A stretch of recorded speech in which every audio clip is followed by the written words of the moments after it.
Selamat siang pemirsa, kembali lagi bersama saya Wildan Faruk di Antara News yang akan menemani Anda semua pada beberapa menit ke depan. Pada info menarik kali ini, saya akan membawakan sebuah berita yang aktual dan terpercaya.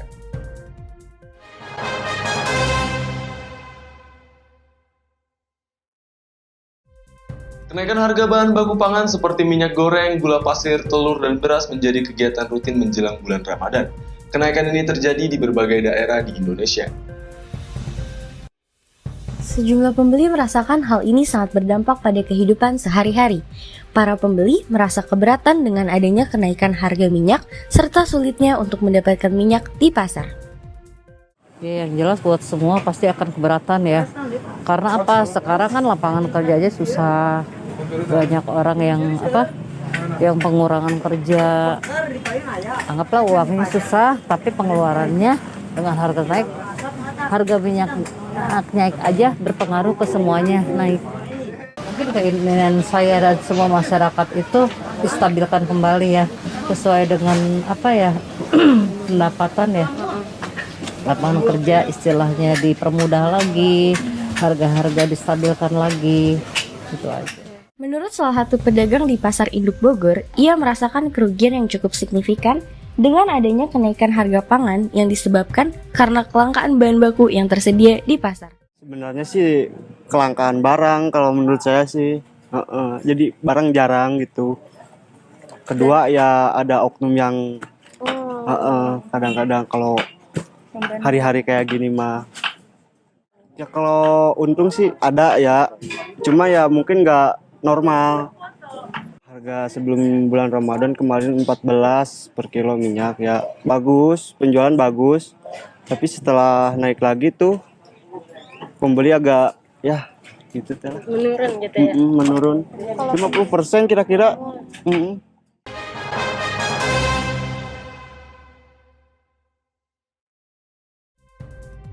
Sejak 1 April 2022 terjadi kenaikan harga BBM Pertamax dari Rp9.000 menjadi Rp12.500. Kenaikan ini menjadi polemik di tengah masyarakat ketika harga minyak dunia meningkat menyebabkan harga Pertamax juga ikut meningkat.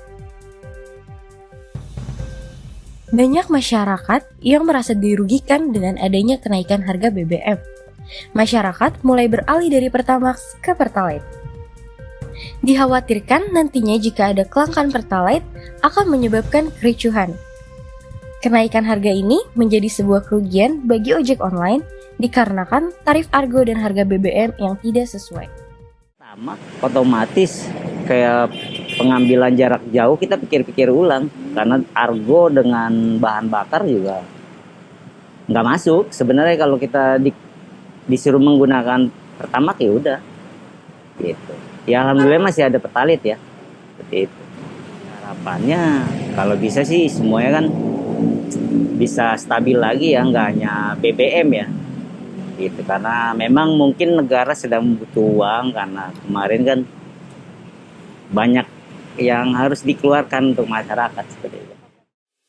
Informasi tadi sekaligus menutup perjumpaan kita kali ini. Saya Wildan Faruk pamit undur diri dan sampai jumpa.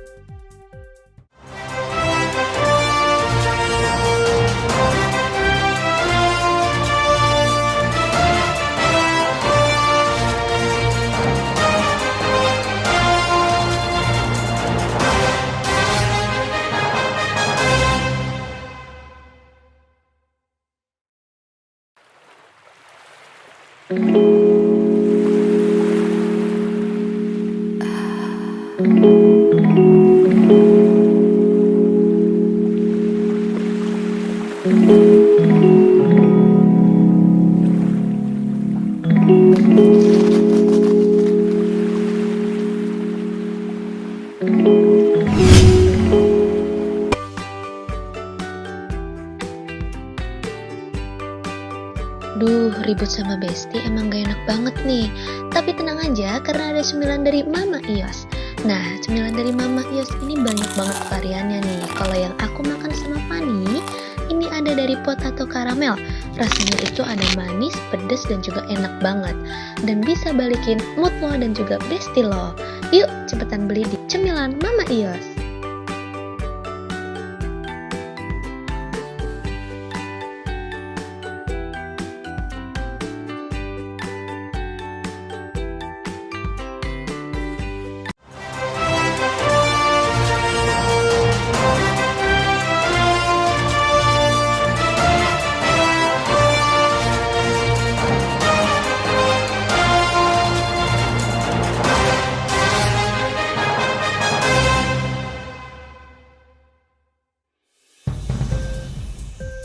Selamat siang pemirsa, kembali lagi bersama saya Vera Dwi Aryani di Antara News yang akan menemani Anda semua pada beberapa menit ke depan.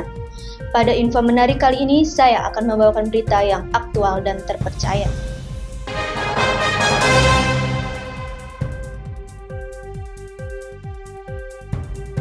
Berita pertama hadir dari aksi demonstrasi mahasiswa.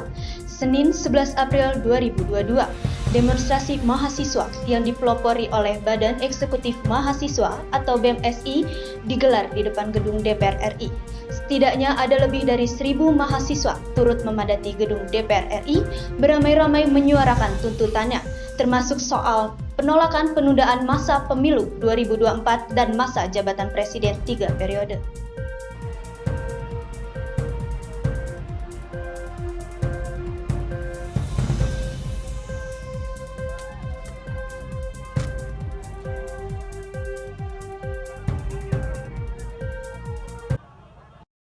Baik, saat ini kita sudah terhubung dengan Rena di lokasi demonstrasi.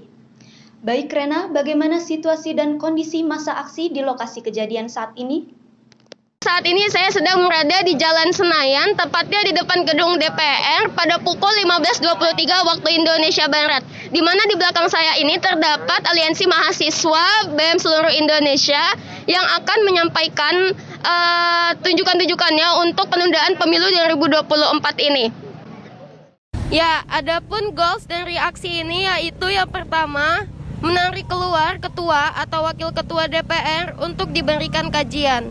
Kemudian, yang kedua, jika tidak diindahkan, masa aksi siap mendobrak untuk masuk ke gedung DPR dengan waktu yang akan ditentukan. Ya, bisa dilihat juga di sini ada mahasiswa IPB yang akan melakukan aksi untuk tuntutan Jokowi penundaan pemilu 2024.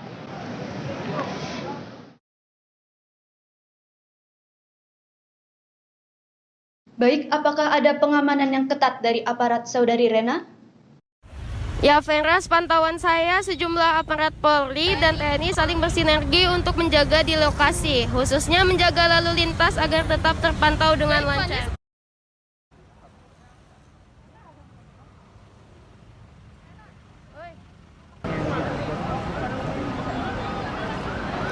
Dan di sini bisa terlihat juga ada masa aksi yang sedang datang dan akan melanjutkan aksi bersama dengan mahasiswa lainnya. Bisa dilihat di belakang saya seperti ini.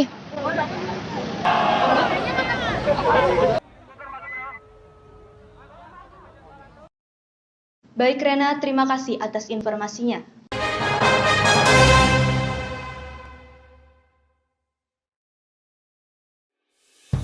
Baik pemirsa, kita masuk ke berita selanjutnya.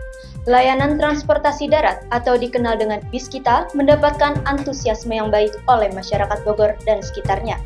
Layanan transportasi darat ini juga merupakan pengembangan dari angkutan umum konvensional.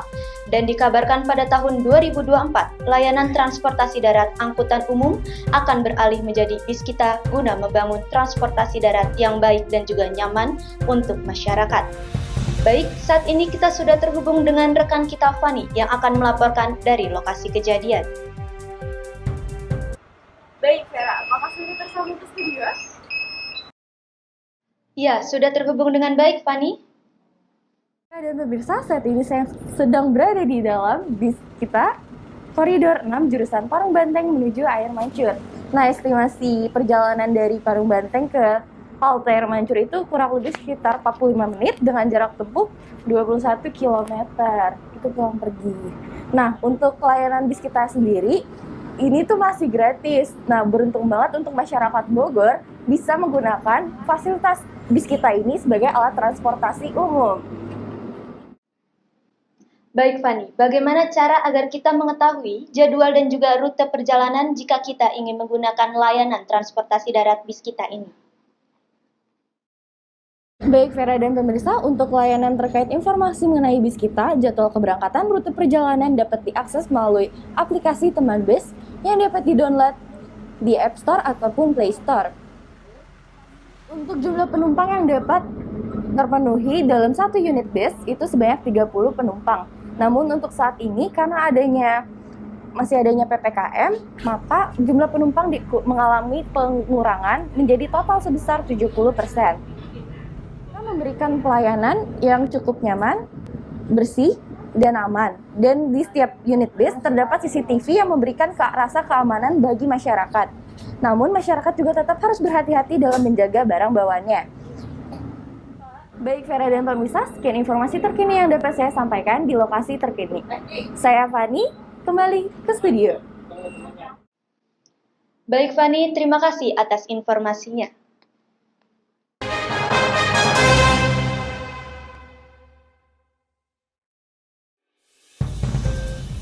Informasi tadi sekaligus menutup perjumpaan kita pada hari ini. Saya Vera Dwi Aryani mohon pamit undur diri dari hadapan Anda. Selamat siang dan sampai jumpa.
Selamat siang pemirsa, kembali lagi bersama saya Vera Dwi Aryani di Antara News Weekend yang akan menemani Anda semua pada beberapa menit ke depan.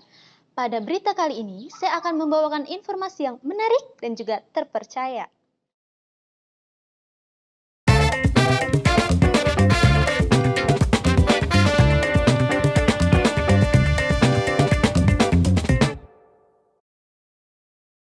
Liputan yang pertama hadir dari Kota Tua DKI Jakarta. Seperti yang kita ketahui, Kota Tua merupakan tempat bersejarah pada masa kolonial Belanda. Bagi rekan-rekan yang menyukai untuk mengunjungi wisata bangunan tua dan historikal, rekan kita Syahrena akan mengajak kita untuk melihat bagaimana keseruannya. Yuk, mari kita intip, ini dia liputan selengkapnya.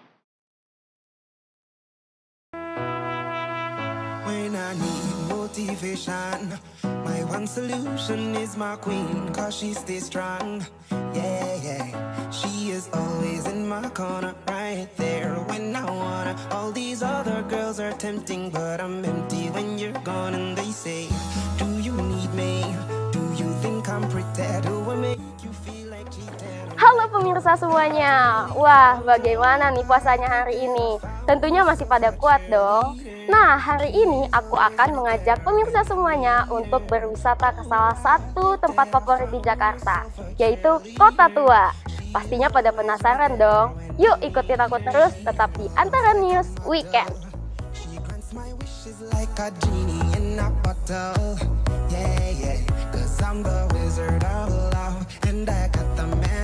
Wisata Kota Tua merupakan salah satu tujuan utama bagi wisatawan saat berkunjung ke Jakarta. Kawasan ini sering dikunjungi oleh banyak wisatawan lokal hingga mancanegara. Bagi orang-orang yang tinggal di Jakarta, tentu sudah tidak asing lagi dengan ramainya tempat ini di hari libur.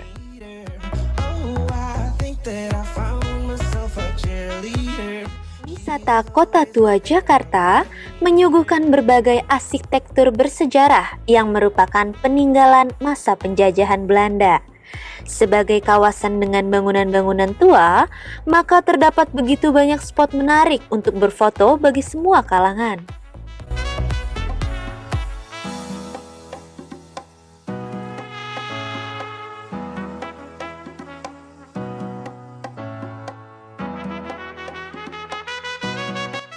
Ini dia Museum Fathahillah. Buat pemirsa yang belum pernah mengunjungi Museum Fathahillah dan pengen penasaran apa aja sih di dalamnya, yuk kita intip keseruannya.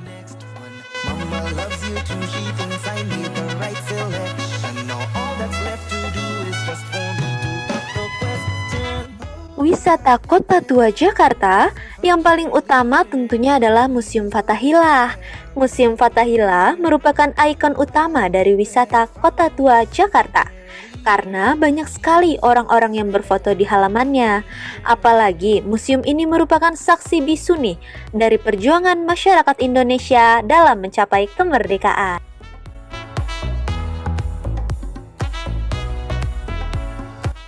Nah, ini merupakan penjara wanita yang dimana pada zaman dahulu salah satu pahlawan wanita kita yaitu Cut Nyak Dien pernah dipenjara di sini sampai akhir hayatnya.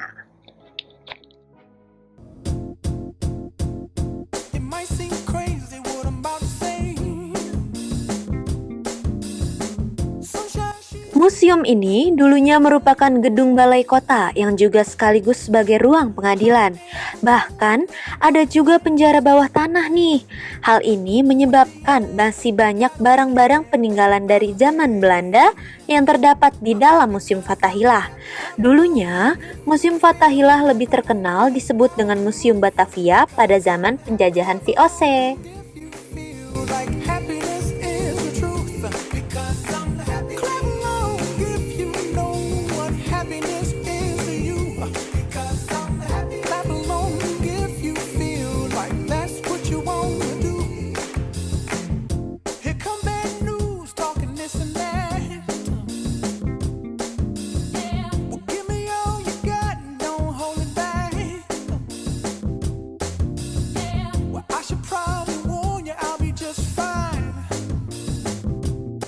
Nah, itu dia sekilas info mengenai Museum Fathahillah. Bagi pemirsa di rumah yang masih penasaran lebih lanjut mengenai Museum Fathahillah ini, pemirsa bisa berkunjung ke Kota Tua Jakarta.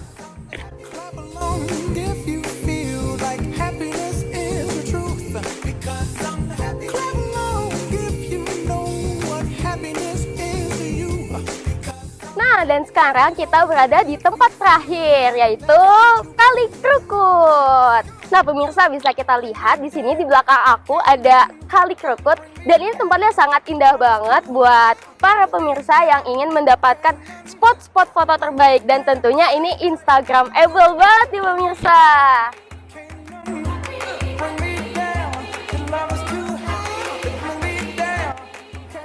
Kawasan Kali Krukut merupakan saksi bisu berbagai peristiwa bersejarah yang terjadi di Indonesia. Kawasan Kali Krukut ini menjelma menjadi wisata kota tua yang tidak boleh kamu lewatkan. Pasalnya, kali yang mengalir di tengah-tengah kawasan kota tua ini memiliki taman yang luas dan indah, serta area pejalan kaki yang menyenangkan untuk dinikmati. Kawasan Kali Krukut ini juga cocok banget nih buat kamu yang sedang mencari spot menarik yang Instagramable. Nah, mungkin sekilas informasi mengenai Kali Krukut ini. Bagi pemirsa yang masih kepo gimana sih kondisi asli dari Kali Krukut ini, bisa pemirsa kunjungi. Tempatnya ini berada di sebelah kiri dari Museum Fathahillah dan tentunya berada di Kota Tua.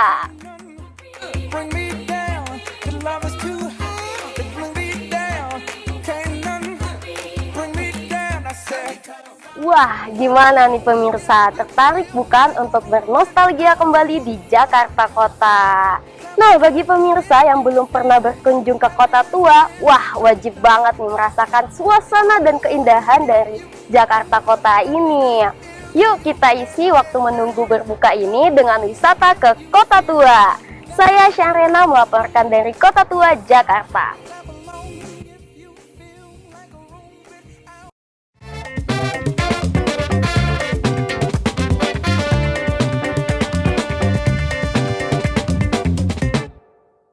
Liputan selanjutnya hadir dari sosok menginspiratif pemilik UMKM Kopi Odesa. Seperti yang kita ketahui, saat ini kopi sedang digemari nih oleh berbagai kalangan usia. Nah, pada kesempatan kali ini, Antara News Weekend akan mengajak kalian semua untuk mengenal lebih jauh mengenai sosok inspiratif pemilik UMKM Kopi Odesa ini. Ini dia liputan selanjutnya.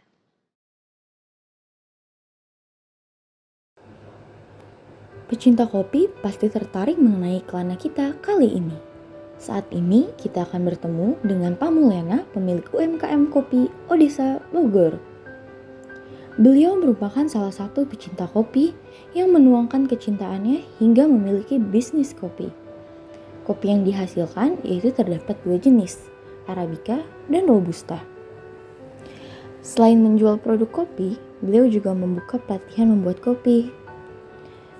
Niat beliau itu murni, ingin mengenalkan kopi Bogor ke khalayak luas. Bahwa kopi Bogor juga tak kalah saing dengan kopi-kopi dari daerah lainnya. Selain itu, beliau ingin membantu para petani kopi Bogor. Nama saya Mulyana. Saya asli Bogor. Ya. Saya lahir di Bogor dan besar di Bogor. Sekolah juga sampai SMA ya di Bogor. Kuliah aja di Bandung. Saya lahir tahun 68, udah tua ya. Mudah-mudahan cuma angka aja yang tua ya, jiwanya tetap muda. Beliau awalnya bekerja di bidang perhotelan, karena pekerjaannya tersebut membawa minat awal dan rasa cintanya pada kopi.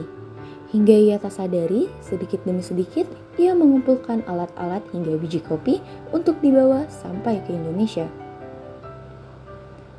Beliau belajar mengenai kopi murni otodidak, dan pesan beliau, jangan pernah takut untuk bertanya, karena dengan bertanya kita dapat memiliki informasi dan ilmu baru.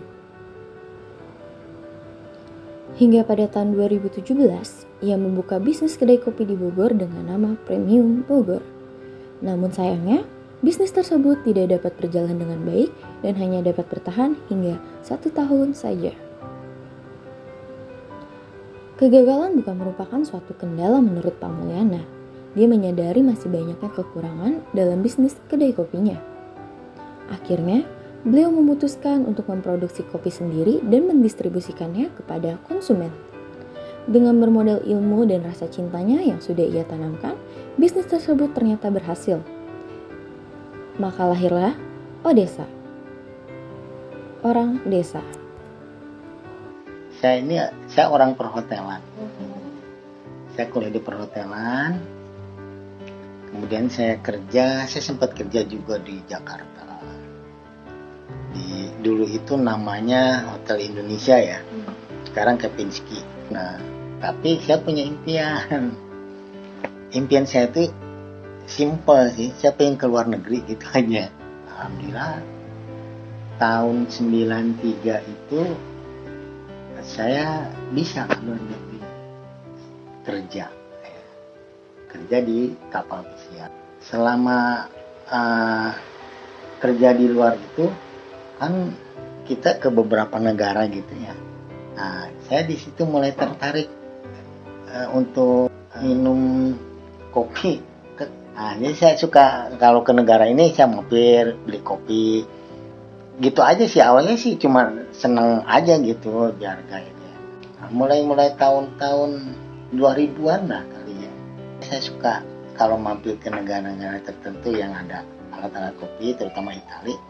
Saya beli alatnya, nyicil gitu ya, beli, ntar pulang bawa. Terus saya simpen aja, saya kumpulin gitu ya. Kopi itu baru mulai tahun 2017. Mulai dari 2017. Nah, ya, kalau sebulan mungkin 30 kilo atau 50 kilo pernah ya, itu pernah terjadi.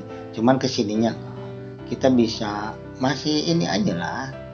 Kan belum begitu besar juga, pemasarannya juga belum begitu luas ya, jadi masih kisaran di puluh kilo lah, belum nyampe kintal belum, tapi kita punya stok emang banyak gitu sampai beberapa kita, karena khawatir nanti ada pesanan ngedadak rutin misalkan, tapi kita udah ready.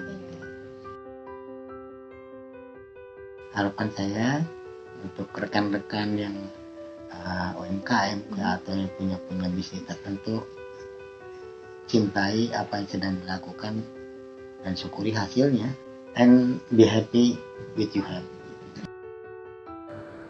Betul sekali apa yang dikatakan Pak Mulyana, bahwa kita harus tetap bersyukur dan juga lakukan hal dengan penuh cinta.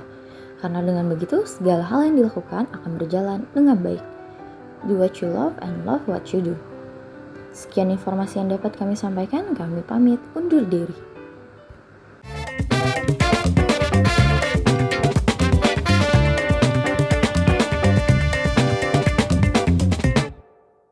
Seperti yang kita ketahui, tempe merupakan makanan khas Indonesia yang terbuat dari hasil fermentasi kedelai. Pada kesempatan kali ini, rekan kita Stefani akan mengajak kita untuk melihat proses pembuatan tempe dari awal hingga akhir. Ini dia liputan selengkapnya. Nah, teman-teman, kali ini kita akan berkunjung untuk melihat proses pembuatan tempe ke Rumah Tempe Indonesia atau yang dikenal dengan RTI. Nah, tujuan RTI ini sebagai wisata edukasi nih, dan juga mengenalkan produk tempe yang dibuat dengan cara higienis dan memiliki segi rasa, ketahanan yang lebih baik lagi. Halo pemirsa, saat ini saya sedang berada di Rumah Tempe Indonesia, tepatnya di Cilendek, Kabupaten Bogor. Di sini saya akan memperlihatkan proses produksi pembuatan tempe dari awal hingga akhir. Penasaran kan? Ayo ikut keseruannya bersama saya hanya di Antara News with R.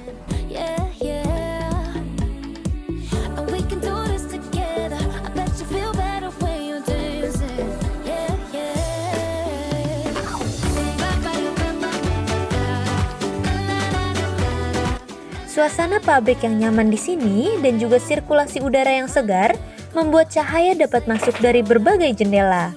Nah, di RTI ini teman-teman juga bisa melihat nih proses pembuatan tempe dimulai dari kedelai datang, diendapkan di air bersih, hingga pengemasan dan juga penjualan.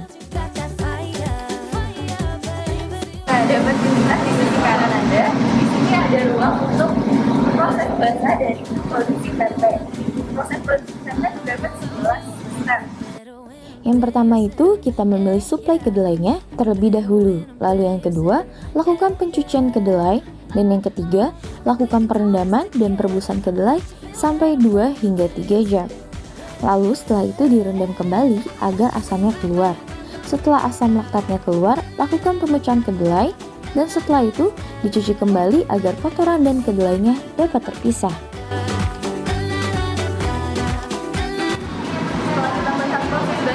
Ayo kita lihat proses keringnya.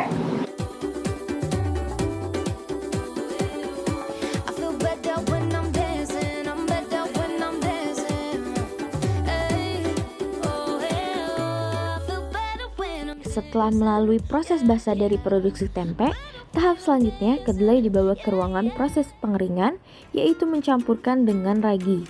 Setelah proses pencampuran berhasil, maka tahap selanjutnya yang dilakukan yaitu proses pengemasan sesuai gramasi yang telah ditentukan.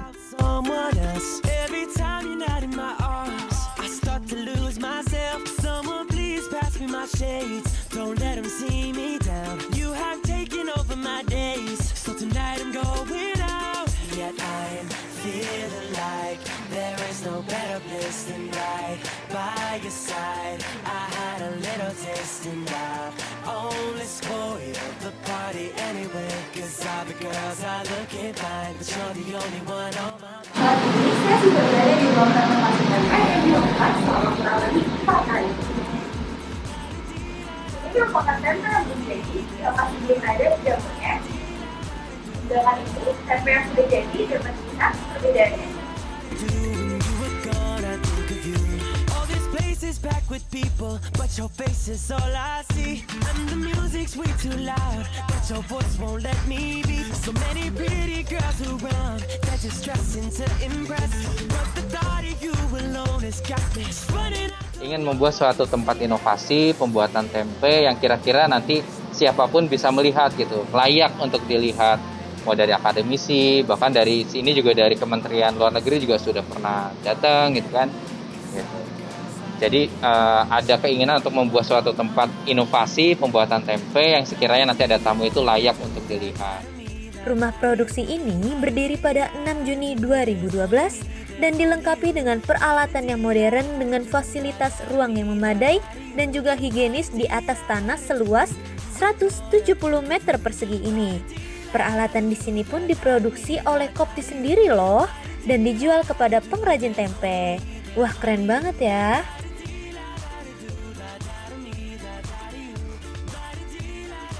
Wah, menarik sekali bukan pemirsa melihat proses pembuatan produksi tempe dari awal hingga akhir. Tempe itu memiliki kandungan protein yang sangat tinggi. Saya Fadi melaporkan dari Rumah Tempe Indonesia, Kabupaten Bogor.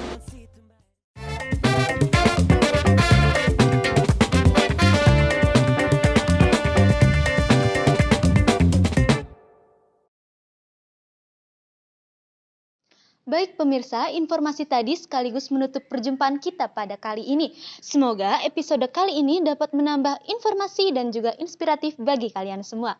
Saya Vera mewakili kru yang bertugas pamit undur diri dari hadapan Anda. Selamat beraktivitas dan sampai jumpa.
Seharusnya membuang sampah itu tidak sembarangan.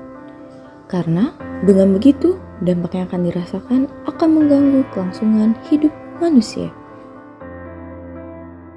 Kurangilah penggunaan sampah plastik mulai dari sekarang. Dan terutama dari diri kita sendiri.